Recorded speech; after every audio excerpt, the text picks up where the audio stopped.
chegou no Rio de Janeiro com 15 anos de idade, vindo do Rio Grande do Sul. Em 1997, formou-se em Direito pela PUC e desde cedo já mostrava um forte senso de liderança. Ainda na faculdade, foi presidente do Centro Acadêmico de Direito e do Diretório Central de Estudantes. Em 2012, foi eleito presidente da Ordem dos Advogados do Brasil, aqui no Rio de Janeiro, da qual está à frente há quase 3 anos. Hoje eu recebo no Alerj Entrevista o advogado Felipe Santa Cruz. Felipe, muito obrigada pela presença. É uma honra. Obrigado pelo convite, é um prazer falar com você. Eu queria que, para a gente começar, o senhor contasse um pouquinho de como o direito surgiu na sua vida. O direito sempre esteve na minha vida. Eu sou filho de um estudante de direito que morreu na ditadura militar. Meu pai faleceu, foi desaparecido político em 1974.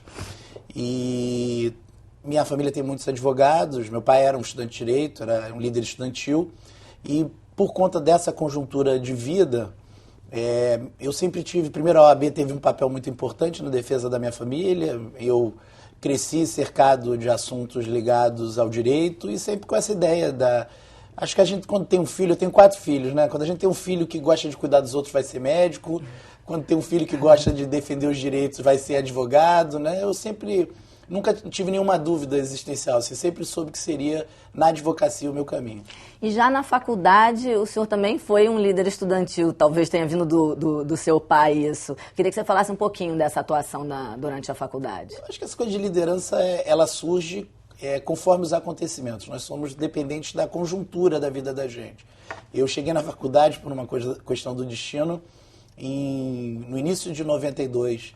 E logo depois veio a turbulência do governo Collor, ou seja, toda aquela crise pós a redemocratização, toda a insatisfação da juventude que criou os caras pintadas, todo aquele momento histórico. Então era natural que eu ali na PUC, no início dos anos 90, me envolvesse com a vida da política estudantil da universidade. E tive realmente o orgulho e honra para mim que meus colegas me escolhessem tanto presidente do Centro Acadêmico de Direito, como depois presidente do DCE. Foram tempos muito importantes de aprendizado, a lidar com os outros, de estudo, de estágio e de construção também. E o senhor lutava por melhorias no ensino e também pela democracia. As grandes questões da época eram o ensino, a mensalidade da universidade, havia a crise econômica, a inflação, que era um grande problema na época.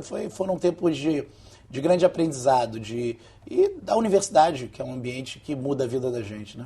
E depois de formado, como que foi a carreira até o senhor ser eleito presidente, né? Esse tempo aí, como é que foi? Eu sou advogado trabalhista e aí isso fique claro, assim, o advogado, ele exerce funções na ordem, mas são funções não remuneradas, né? A presidência da ordem, que é um cargo, que é uma distinção para qualquer advogado, que é uma honra que eu tive a sorte de ter esse apoio dos meus colegas em ser presidente, isso não nos afasta do nosso escritório. Eu sou advogado trabalhista há 20 anos, tenho meu escritório, me especializei na representação tanto de empresas como de sindicatos e é o que eu pretendo fazer o resto da minha vida, apesar desse tempo aqui que eu estou dedicando parte do meu tempo à nossa entidade.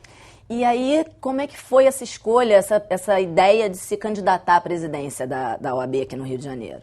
Eu não sei se a gente escolhe ou é escolhido, né, pela vida, porque eu me aproximei da Ordem há 9 anos atrás como no movimento de oposição. Nós tínhamos críticas à gestão da Ordem e fui convidado pelo então presidente Adir Damus para ser diretor da Ordem das Subseções, até porque eu tenho uma advocacia que tinha muitos clientes no interior, eu conheço bastante o interior do Estado. E ali me apaixonei pela Ordem, pela vida da Ordem. E logo depois fui presidente da Caixa, em 2009. E logo depois fui eleito, numa idade até pouco usual para presidente da OAB, antes dos meus 40, para a presidência da entidade no nosso estado. Então, de certa forma, foi uma via de mão dupla. Eu abracei com paixão o que faço na participação, mas também fui abraçado com muito carinho pelos colegas. E aí eu queria entrar agora nessa sua gestão. Né? Uma das questões importantes é a inclusão da advocacia no regime super simples. Eu queria que o senhor explicasse um pouco isso, o porquê da importância, como é que funciona, o que isso representa para os advogados. Representa tudo. O advogado, se pensarmos o advogado, a maioria da advocacia, que às vezes as pessoas imaginam a advocacia, aquele grande escritório, aquela cena de filme americano, né? mas 90% dos nossos colegas trabalham com esforço, muitas vezes sozinhos, com um ou dois colegas que dividem despesa, e nós sempre tivemos como foco, eu publiquei só um artigo na última campanha, que defendia que a advocacia, porque a advocacia estava excluída do Simples, não faz sentido. Principalmente esse advogado que tem uma receita menor no seu escritório.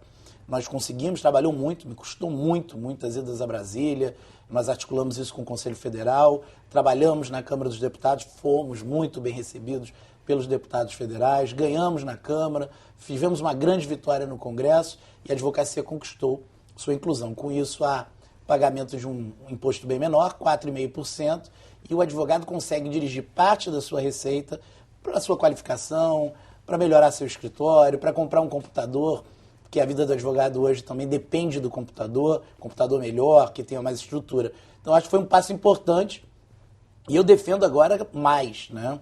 Eu defendo que também se aplique à advocacia o sistema de empresa individual. O advogado seria considerado individualmente para o Simples. Então, onde eu tenho 2 advogados, 3 advogados, somando a sua receita dentro do limite do Simples, para cada advogado, eu teria o recolhimento do Simples. Claro que aí estou falando para aqueles advogados que ganham até o teto do Super Simples. Eu acho que é justo, o advogado luta com grande dificuldade e acho que isso gera, na verdade, mais imposto na medida que organiza melhor a base de trabalho da advocacia.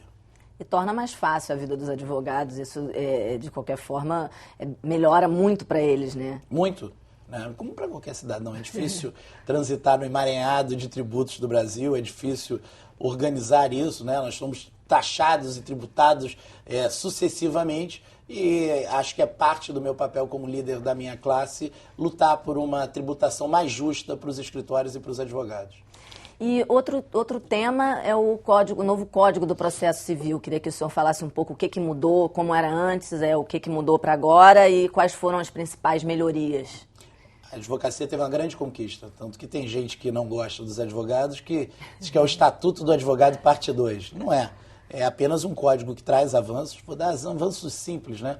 Essa casa, a LERJ, no final do ano passado, numa proposta do deputado Conte Bittencourt, o advogado, no século XXI, conquistou as suas férias. Então, o advogado não tinha férias. Agora, no Estado, no Tribunal de Justiça, também nessa iniciativa da casa, um pedido nosso ao deputado, que foi aprovado pelos deputados aqui da casa, nós conseguimos que o advogado de 20 de dezembro a 20 de janeiro, nesse ano, já fique de férias. Mas ele não terá férias na trabalhista nem na federal, porque ainda não entrou em vigor o Código de Processo Civil. Lá no Código de Processo Civil conquistamos de 20 de dezembro a 20 de janeiro as férias da advocacia. Prazos em dias úteis. Todo mundo descansa, ou trabalha até sábado, descansa no domingo. O advogado, seu prazo continua correndo. Não tem o final de semana? Não tem. Eu posso, o meu prazo, a não ser que ele seja publicado na sexta, mas se publicou numa quinta, conta sexta, sábado, domingo, segunda. Olha então só, fica corrido. Fica corrido. Olha que coisa terrível. Fica complicado, novo, complicadíssimo, né? E eu com aquilo na cabeça, meu prazo correndo, no momento que eu tenho que cuidar da minha família, cuidar dos meus filhos, dedicar ao meu lazer. O Código de Processo Civil traz isso, organiza a tabela de honorários, valoriza os honorários da advocacia, organiza a tabela de audiência. Às vezes o advogado vai para uma audiência que é marcada, ele chega lá na tabela de audiência e tem lá 13-1, 13-2, 13-3. Óbvio que a audiência não vai durar 1 minuto só, mas o juiz marca assim para facilitar a sua organização. Mas muitas vezes o colega ficamos lá a tarde toda, sentados esperando uma audiência que vai acontecer às 18 horas. E ele perde o dia todo de trabalho ali esperando. Isso é um prejuízo danado. Sim. Então são medidas que vieram realmente beneficiar o advogado, mas não são essas só. Vieram beneficiar a cidadania. É um código moderno, é o primeiro código de processo civil que o Brasil construiu numa democracia. Todos os nossos foram códigos construídos em períodos de exceção. Então, é fruto de um debate. O que vamos fazer agora é qualificar. A página da OAB já tem um curso gratuito para todos os advogados do Rio de Janeiro. Estamos fazendo vários seminários, porque nós entendemos que se a advocacia, temos 150 mil advogados no Rio, é o segundo estado do país. Se a advocacia estiver bem preparada, esse código vai ser muito útil para a sociedade, que mais do que ser um divisor, claro, nos direitos do advogado, ele é importante que seja fundamental e transformador da vida do cidadão. E esse código demorou quanto tempo para ele ficar pronto? Como foi a produção disso? Foi um processo democrático que demorou anos, né? Nós tivemos comissões, foi capitaneado pelo ministro Luiz Fux aqui do Rio de Janeiro, que teve um papel de grande diálogo, dialogou com a OAB, dialogou com os outros atores interessados no mundo jurídico. Acho que foi um código que nasceu de um processo muito interessante e cabe a nós agora, operadores do direito, fazer com que ele seja bom para a população. E qual o balanço que o senhor faz dessa gestão, esses quase 3 anos à frente da OAB? Além desses 2 pontos principais, da gestão especificamente sua no Rio de Janeiro. O presidente da Câmara dos Deputados famoso, Ulisses Guimarães, dizia que eu não sou eu, né? Eu sou eu e minhas circunstâncias. Quando eu tomei posse na OAB, havia um momento de euforia no Brasil e no Rio de Janeiro. Meu discurso de posse, eu brinco, pode ser rasgado, né? Espero que não esteja gravado, porque eu sou o pior vidente do mundo. Nós tínhamos o petróleo a $100 e tantos, nós tínhamos uma... E eu pensava e planejava ter uma advocacia construída de qualificação dos advogados, das comissões, para que a advocacia estivesse à altura desse momento. E agora veio a crise, né? Então nós soubemos responder a isso. A Ordem teve uma passagem importante, por exemplo, nas manifestações, onde nós defendemos o direito de manifestação, mas repudiamos a violência que tomou conta das manifestações. Isso foi em 2013, Em 2013, né? Logo depois da minha posse, né? Foi um momento de aprendizado. A Ordem ali soube que não era para ser protagonista, porque aquelas manifestações eram um apanhado de insatisfações, mas ela tinha que garantir o direito de manifestação, porque esse direito, claro, dentro da lei, dentro da ordem, dentro da paz, é que poderia também fazer com que aquilo fosse útil para a sociedade. Então, assim, nós vivemos um período de lá para cá muito difícil. O Rio de Janeiro hoje vive um momento muito difícil, por conta de uma conjuntura internacional e nacional, e é claro que isso reflete na advocacia. Nosso trabalho agora é ter uma advocacia qualificada e unida para que ela também seja útil na superação dessa crise. Felipe, vou te pedir um minutinho só. A gente vai para um rápido intervalo. O Alerj Entrevista volta já já. É só um minuto.